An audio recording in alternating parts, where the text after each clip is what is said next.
Baramati plane crash को लेकर सियासत और सवाल दोनों तेज होते जा रहे हैं। एनसीपी विधायक रोहित पवार द्वारा हादसे पर साजिश की आशंका जताने के बाद अब फ्लाइट अटेंडेंट पिंकी माली के पिता शिव कुमार माली ने भी इस मामले में गहन और निष्पक्ष जांच की मांग की है। उनका कहना है कि ये सिर्फ एक हादसा था या इसके पीछे कोई साजिश। दोनों पहलुओं की गंभीरता से जांच होनी चाहिए ताकि सच सामने आ सके और उनकी बेटी को न्याय मिल सके। 29 वर्षीय पिंकी माली उस लॉन्जेट 45 विमान में फ्लाइट अटेंडेंट थी जो मुंबई से बारामती जा रहा था।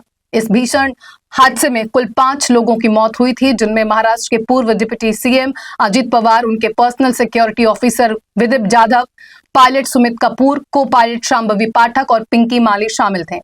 इस दुर्घटना ने पूरे राज्य को झकझोर कर रख दिया। समाचार एजेंसी से बातचीत में शिव कुमार माली ने कहा, चाहे ये हादसा हो या साजिश, दोनों ही पहलुओं की सरकार द्वारा जांच होनी चाहिए, सच्चाई सामने आनी चाहिए।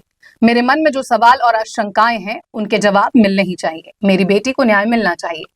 उन्होंने रोहित पवार और एनसीपी विधायक अमोल मिटकरी द्वारा उठाए गए सवालों को भी गंभीरता से लिया है और वाकई इसे बेहद गंभीर बताया है। शिव कुमार माली ने खासतौर पर आखिरी समय में विमान और पायलट बदले जाने की खबरों पर सवाल उठाए हैं। उन्होंने कहा कि उनकी बेटी पिंकी 5वीं बार अजित पवार के साथ उड़ान भर रही थी। कुछ रिपोर्ट्स के मुताबिक मूल पायलट के ट्रैफिक में फंसने के कारण ये बदलाव किया गया था। इस पर सवाल उठाते हुए उन्होंने कहा, सुबह 6:30 बजे मुंबई में आमतौर पर इतना भारी ट्रैफिक नहीं होता कि पायलट समय पर न पहुंच सके। अगर अनुभवी पायलट ही उड़ान भर रहे होते तो शायद हादसा टल सकता था। उन्होंने ये भी बताया कि पिंकी माली अपने पति के साथ ठाणे में रहती थी और 15 जनवरी को नगर निकाय चुनाव में वोट डालने के लिए प्रभात देवी स्थित अपने मायके गई थी।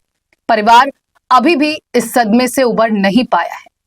गौरतलब है कि रोहित पवार ने एक प्रेस कॉन्फ्रेंस में प्रेजेंटेशन के जरिए हादसे से पहले की घटनाओं के क्रम पर कई सवाल उठाए थे और विशेष एजेंसियों से व्यापक जांच की मांग की थी। अब पिंकी माली के पिता की मांग ने इस मामले को और गंभीर बना दिया है। पूरे राज्य की नजर इस बात पर टिकी है कि जांच एजेंसियां किन निष्कर्षों पर पहुंचती हैं और क्या इस हादसे के पीछे की पूरी सच्चाई सामने आ पाएगी।